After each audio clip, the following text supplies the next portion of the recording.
De retour entre nous exclusivement sur les ondes de TV Rogers et on parle de la 6e édition du Festibiaire de Gatineau qui commence le 26 mai prochain avec Michael O'Farrell. Puis là, je parlais des verres, là, parce que tu me disais que vous changez de verre à chaque année. Hein? Exactement. On vient de les recevoir, c'est en exclusivité aujourd'hui. Donc, le verre de la 6e édition. Oui. Ben là, je trouvais que l'année dernière, non, c'était un verre plus style cognac avec un pied. OK. Peut-être non, puis l'hiver, c'était un pot maçon. Mais on a eu style Pilsner il y a 2-3 ans. Oui, c'est ça. Moi, c'est comme ça que je les ai connus. Puis là, avec l'orange. Mais en tout cas, bref, on parle pas des verres. On va parler de la 6e édition. Déjà, ça passe vite quand même. Il y a beaucoup de choses qui s'en viennent. Oui, donc 6e édition. Le plus gros des changements, on change de site, encore une fois. C'est notre 3e site en 6 ans. Et pourquoi? 2 raisons.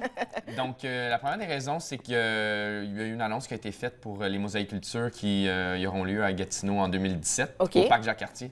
Donc, eux, ils ont pris le site en 2017. Puis nous, on ne voulait pas être pris pas de site pour 2017, puis on voulait se prendre d'avance pour préparer, puisque 2017, on annonce une grosse édition pour le 150e. Le 150e, donc, c'est ça, on ne voulait pas être pris au dépourvu. Donc, un peu, vous faites un essai du musée. Exactement. Puis, en plus, on a déjà l'édition à l'hiver qui fait 3 ans. Là. Donc, c'est un partenariat. Les 2 éditions, hiver comme été, vont se dérouler au musée.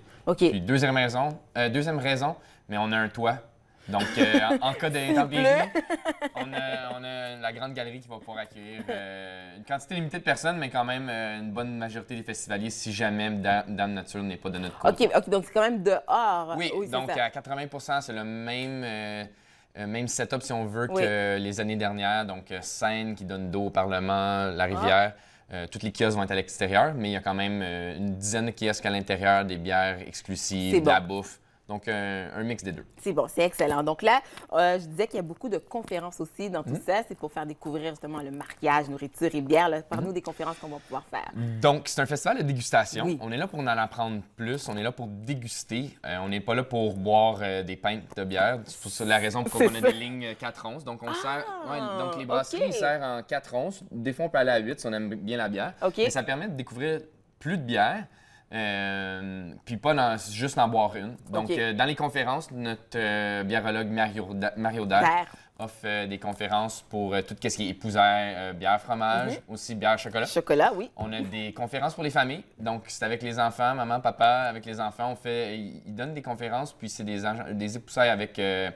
du root beer, ginger ale, donc fromage aussi. Je pensais vraiment que c'était de la bière, moi, quand j'étais jeune. Ils m'ont truqué. Exact. OK. Puis Martine de Lautreuil aussi va faire une conférence sur les bières au Canada. Oui, il y a ça que tu disais. Donc, au Canada, terre brassicole. Exactement. Donc, ça, on va découvrir les bières canadiennes. C'est ça, exactement. En nouveauté, il va y avoir 6 brasseries de 6 différentes provinces cette année. Donc, c'est une nouveauté. On a toujours eu des brasseries du Québec, un peu de l'Ontario, mais là, on grossit encore plus. On fait découvrir encore plus de produits.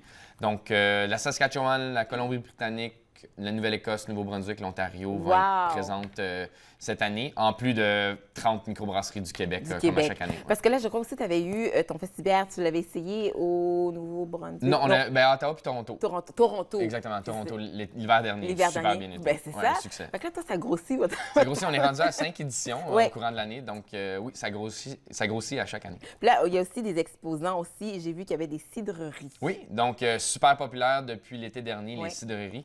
L'année dernière, on en avait juste une, on en a 3 cette année. Même cet hiver, les cidres ils ont fait c'était un gros succès, les gens en cherchaient. Donc, on a 3 cidreries cette année. C'est drôle parce que je suis tombée sur un reportage, justement, cette semaine, on parlait des cidreries qui est de plus en plus populaire. Les gens commencent à de plus en plus apprécier surtout ça. l'été. L'été, c'est vraiment fun. Bien sûr, il y a de la bouffe de camions de rue et tout. Donc, on a aménagé une section de camions de rue, food truck. Donc, on a une douzaine de camions de rue en cercle, style cafétéria avec des tables à pique-nique. C'est vraiment chouette comme endroit.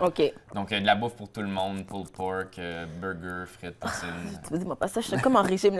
Là, bien sûr, il y a des spectacles. Exactement. Plusieurs artistes. Exactement. On a 3 têtes d'affiche, jeudi, vendredi, samedi. On commence le jeudi avec Claude Bégin comme tête d'affiche. En première partie, Mariem.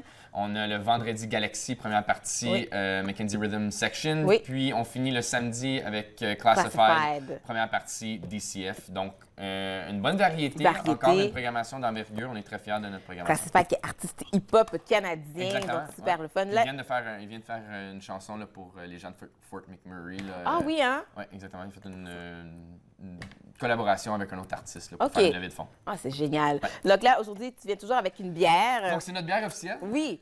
Je la présente. La Joufflue. La Joufflue de la microbrasserie Archibald à Québec. Donc, ça va être notre bière officielle pour l'édition 2016. D'accord. Elle est disponible à 4 différents endroits sur le site. OK. Une très bonne bière blanche de blé. Pour l'été, c'est parfait. Je l'ai goûté tantôt ce matin à l'émission du matin. Puis elle était super. Aujourd'hui, tu ne vas pas prendre, ça suffit peut-être ta dose. Bon, on peut en goûter un petit peu, mais comme tu veux. Là, vous avez toujours une bière de vedette, finalement, à chaque édition. Oui, donc on a fait un partenariat avec bière. Ah, tu veux dire un type de bière? Bien, comme tu dis, celle-là, c'est votre bière officielle. Donc, exactement. vous changez à chaque exactement. édition. À chaque édition, on fait un partenariat avec une OK. Et pourquoi celle-là en particulier? Ça a donné Archibald grossi. Ils ont été acquis par Labatt cette année. Ah ouais? Puis, donc, non, à chaque année, on change de brasserie. Puis c'est une bière qui nous va bien. Puis c'est une bonne bière, comme je dis, pour l'été. Écoute, Festibière à ne pas manquer. Les gens peuvent acheter leurs billets. Festibière.ca. Oui. En pré-vente à 30 % de rabais jusqu'au 24 mai. OK. Puis c'est ça, tous les détails sont disponibles sur notre site web. On peut acheter par journée aussi. Exactement, c'est 14,99 par jour en pré-vente ou 29,99 pour les 3 jours. Puis les conférences, est-ce que c'est un prix additionnel donc, aussi? C'est un 10 puis celle pour les familles est gratuite. OK. Donc, on va sur le site web pour tous les détails. Toujours le fun de te voir. Michael, je te laisse courir au bureau parce que tu as d'autres choses à faire.